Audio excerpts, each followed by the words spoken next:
ที่มีรสชาติหวานๆนะ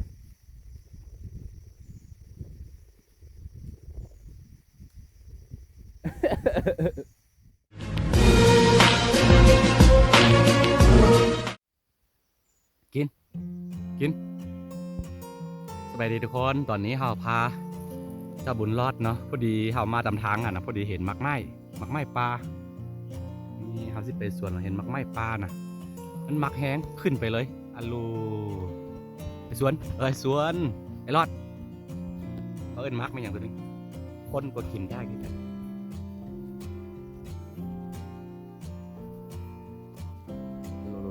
เป็นตาแซ่บจังเลยสวนมักลงก็ไปสวนละรอดไปกินโอ้กินอร่อยจังเลย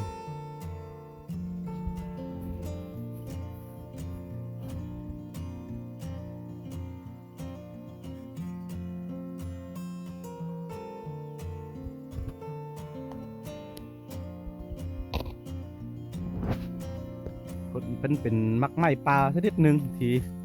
จะออกรสชาติหวานส้มนิดนึง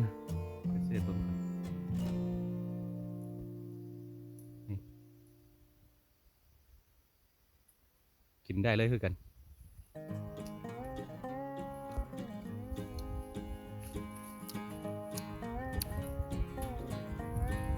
กินหลายยัดไปแก้มมันไว้กิน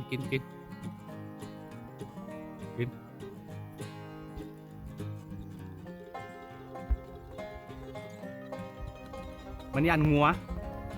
วแล้วก็ย่านตุกอันนั้นควายเนาะค่อนข้างย่านนั่นแหละเวลาเห็นได้ยินเสียงมันก็หนี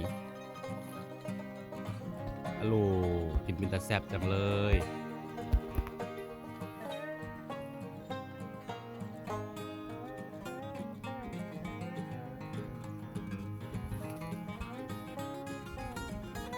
กินเต็มที่แล้วสุดท้ายนี่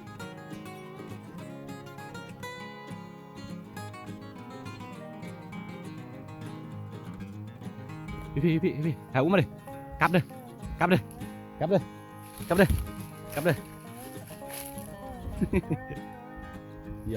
อกเต็มที่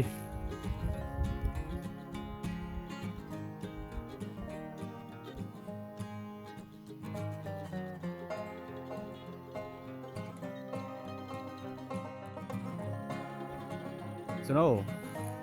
สวนไอ้รอดมาเต็มแล้วเด้เต็มแก้มแล้วเด้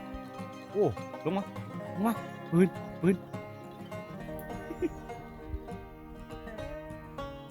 เต็มแล้วเต็มแก้มละ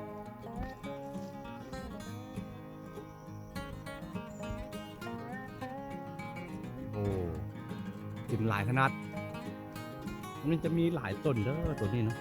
อยู่สวนซาของเขานะมีตัวนกที่ยังไม่กินอยู่เห็นปะเห็นห้องไว้นกมีหลายเหลืองไว้ลุกเต็มที่นี่นกมันไม่กินต้นแจนั่งตรงไหนตัวนั่งตรงไหนมันจะเป็นสวนซา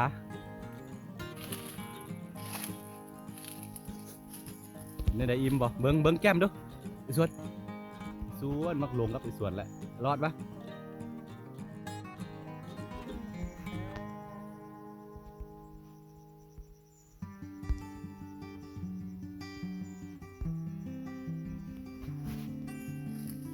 กินสิได้นี่ไอ้นี่เด้อ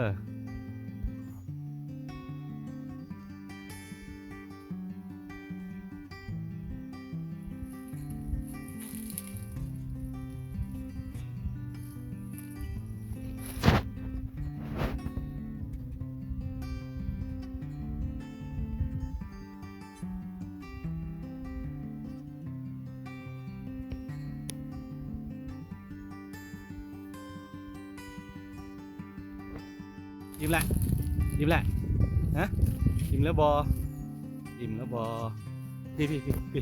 แล้วก็ให้พ่อมาพี่ฮั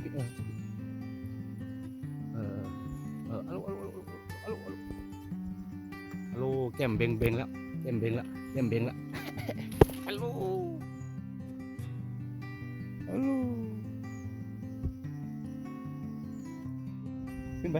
ปนี่อิ่มแล้วปะอิ่มแล้วพี่ฮัลโหลอะไรหลายสักเป็นปะมันเป็นมักไม้สักนิดนึง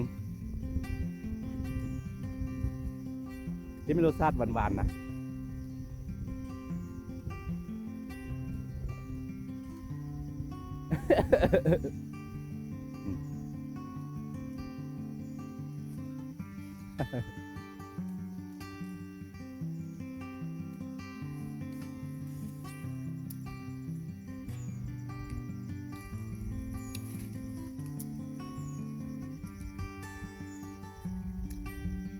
ผู้ใดหู้ซื้อมันเนาะ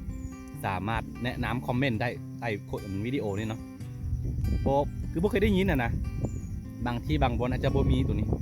ลักษณะใบของมันเป็นประมาณนี้แล้วก็มาของมันก็ประมาณนี้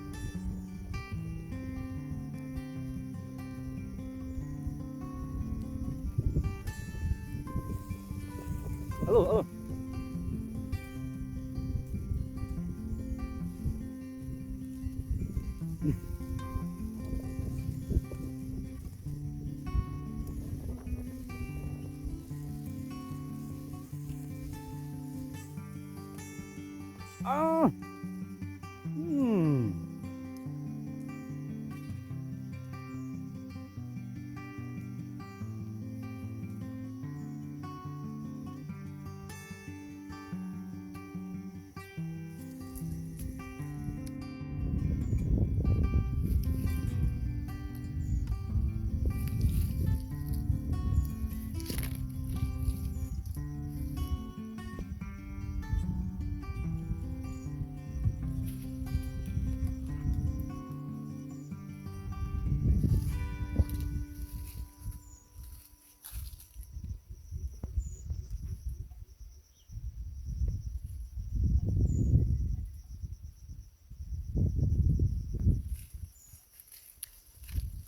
ไปฝนละฝนจะมาละไปพอละไปแก้มจนเบ่งเลยไหมลงมา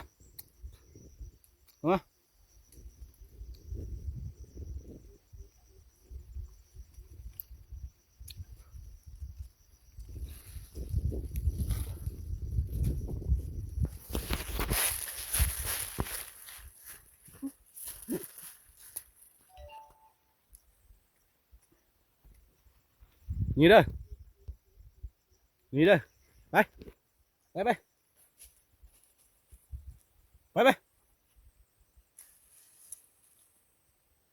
มาพอละ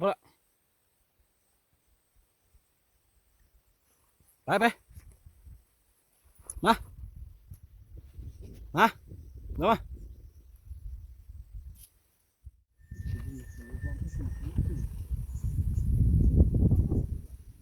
พอยาแม่ตัวมา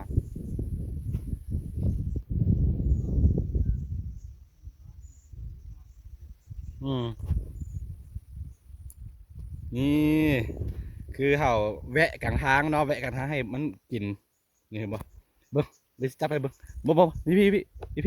เดี๋ยวสิเบิ้งแก้มเลยนะไปขึ้นนะพี่แวะกลางทางให้มันกินมักไม้ปลานะประมาณนี้แหละคือเรากำลังซีไปเบิ้ง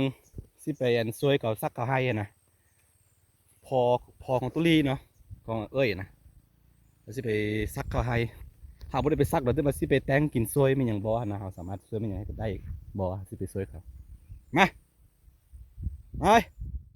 โอเคนะทุกคนเนาะอันนี้จะเป็นแบบคลิปบ้านๆเนาะคลิปแบบว่าพาเจ้าบุญรอดนี่เห็นป่ะมันอยู่ต้นไม้อีกแหละพาเจ้าบุญรอดนี่มากินมักไม้ปลาเนาะพอดีเห็นมักไม้สุกเรื่องตามทางก็เลยว่าให้มันกินนะแวะมันกินแล้วก็ถ่ายบรรยากาศแบบนี้ให้ทุกคนได้เห็นกันนานๆที่จะได้ถ่ายให้มันตอนนี้กำลังเฮอน้ำเจ้าบุญสวนนะไอ้สวนเจ้ามา มาอยู่น้ำแล้วก็ตัวนี้บ่ค่อยได้อันนั้นบ่ค่อยได้ถ่ายน้ำมันโอเคไป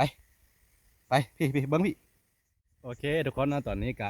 ซีไปให้ก่อนเนาะอย่าลืมเนาะติดตามคลิปต่อๆไปเนาะคือต้องบอกว่าช่วงนี้ก็บ่ค่อยได้เฮ็ดคลิปปกติเนื่องจากว่ามีเวียกมีการอย่างหลายพอสมควรก็เลยว่าบ่ค่อยว่างอ่ะนะ เมื่อใดว่างๆครับสิไทยแบบนี้อัปเดตให้ทุกคนอัปเดตเรื่องราวการใช้ชีวิตของข่อยนะให้ทุกคนได้รับได้ชมนํกันเนาะอย่าลืมติดตามไว้เนาะเดี๋ยวเจอกันสบายดี